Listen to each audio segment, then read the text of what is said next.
Hey everybody, welcome to my channel mind booster. So guys, हम पढ़ रहे हैं decision making institution. So last दो वीडियो में हमने इसके मैक्सिमम टॉपिक कवर किए हैं and in this video we will complete this chapter. So guys, आज की वीडियो में हम देखेंगे पार्लियामेंट। तो हमने देखा है कि जो इंडिया की फॉरेन पॉलिसी होती है, क्या पार्लियामेंट का कुछ रोल होता है इंडिया की फॉरेन पॉलिसी में, और जो डिसीजंस लिए जाते हैं तो पार्लियामेंट भी उसमें इन्वॉल्व होती है या नहीं। तो पार्लियामेंट एक रिप्रेजेंटेटिव बॉडी होती है पीपल की, जिसके थ्रू लोग अपने व्यूज़ सामने रखते हैं। Thus the ultimate control over the government policy making including foreign policy rest with the parliament on several foreign policy related issues listed in the union list. Parliament has exclusive power to enact legislation. तो Parliament का काम होता है कि वो loss बनाए। For instance this include, तो इसमें इंक्लूड होता है diplomatic, consular and trade representation, war and peace, the United Nation, citizenship, naturalisation etcetera. और पार्लियामेंट के पास पावर होती है कि वो ट्रीटीज़ को अप्रूव करती है, लेकिन जो ट्रीटी होती है वो बनाती है यूनियन गवर्नमेंट के। ट्रीटी क्या होगी, उसका कंटेंट क्या होगा, ये होता है यूनियन गवर्नमेंट के हाथ में, और पार्लियामेंट का काम होता है वो फाइनल अप्रूवल देना। Thus in the case of जब Indo Soviet peace and friendship treaty बनाई गई थी in the time of Indira Gandhi, उन्होंने सिर्फ 1 घंटा पहले पार्लियामेंट में बताया था, ट्रीटी साइन होने के 1 घंटा पहले, on 9 August 1971। So politically it depend upon the majority support commanded by a PM. और जो प्राइम मिनिस्टर इंदिरा गांधी थे उस टाइम पे किसी का डर नहीं होता था कि वो उनके डिसीजंस पे क्वेश्चंस करे। ओके,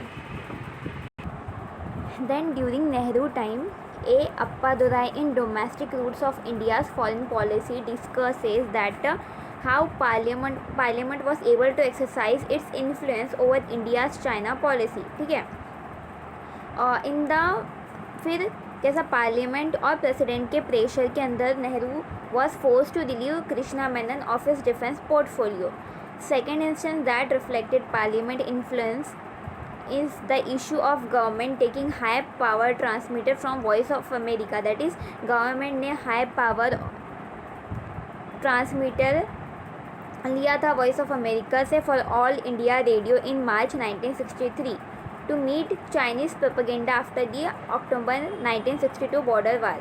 एंड वो एग्रीमेंट में ये के एक क्लॉज में ये था, that is to share time with the Voice of America.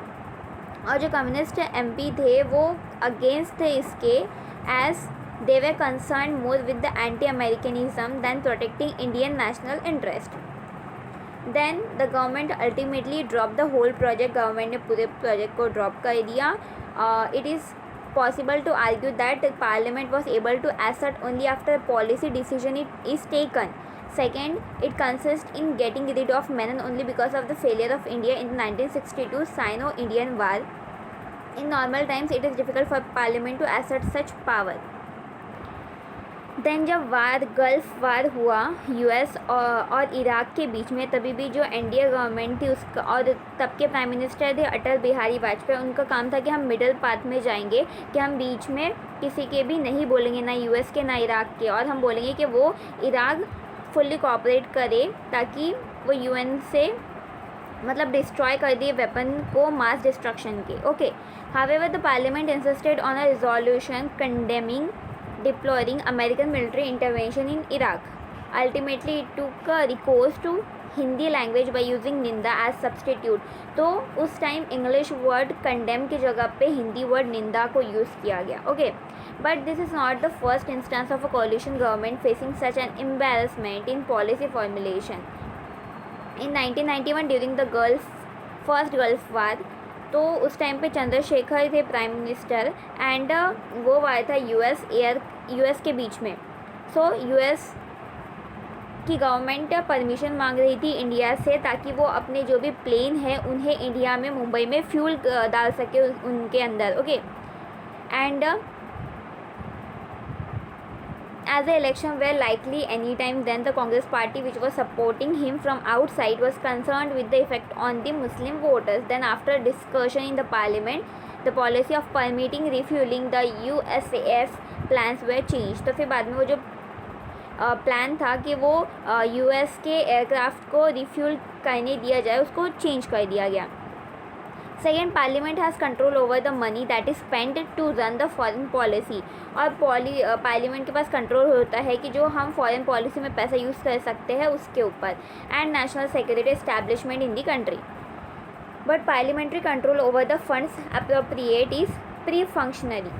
The budget and appropriations for individual minister like external affairs and defense are often rushed through in the parliament. Veteran parliamentarian Madhu Dandawate once wrote that 85 to 87% of budget proposal are approved without any debate. तो उन्होंने कहा है कि जो 85 से लेके 87% तक का जो बजट प्रपोजल होता है वो बिना किसी डिबेट के अप्रूव किया जाता है।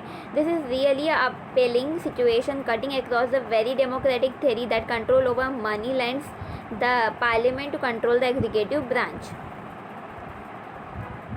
और जो MPs होते हैं जनरली उन्हें कोई कंसर्न नहीं होता है फाइनेंशियल नीड्स का नेशनल आर्म फोर्सेस के, क्योंकि 1959 और 1960 के बीच में जब नेशनल सिक्योरिटी को थ्रेट मिला था कम्युनिस्ट चाइना से, सो जो डिफेंस मिनिस्टर थे कृष्णा मेनन, उन्होंने रिडक्शन किया था 25 करोड़ का डिफेंस बजट से। तो तभी भी किसी ने क्वेश्चन नहीं किया। एंड देन उसके बाद भी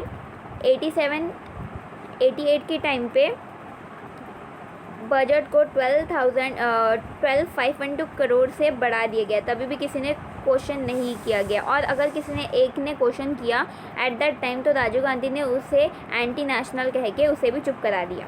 okay, the third area of parliamentary influence is through debate over the policy issues. All the parliamentary devices of generating a discussion in the parliament like calling attention notice, adjournment, questions etc. are also available in foreign affairs to the member of parliament.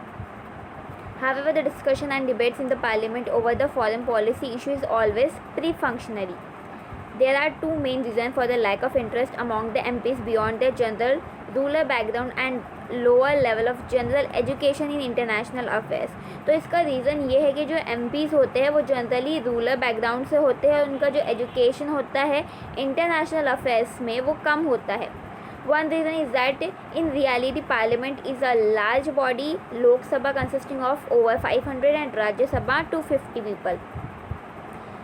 तो parliamentary एक large body है क्योंकि लोकसभा के 500 और राज्यसभा के 250 peoples होते हैं। Such a body can not effectively make policy let alone decide.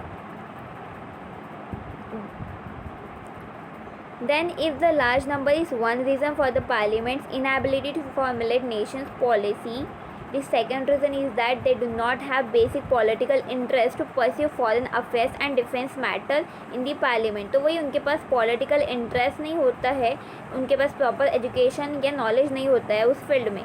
The question is why performing good role as an effective MP's foreign affair is not going to get a few additional votes in the next election।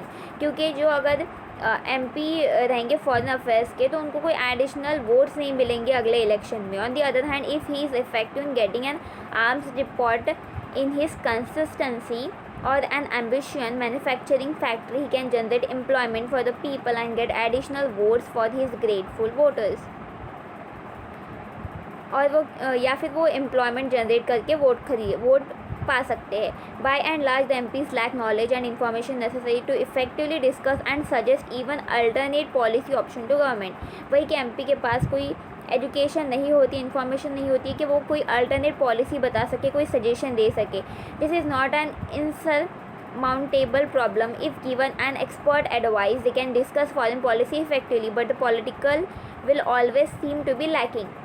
तो लेकिन अगर हमारे पास कोई expert रहेंगे उसी field के अंदर, क्योंकि उनके पास वो प्रॉपर नॉलेज होंगी उस फील्ड की और वो डे बाय डे नॉलेज अपनी बढ़ाएंगे, तो हमारे पास अच्छी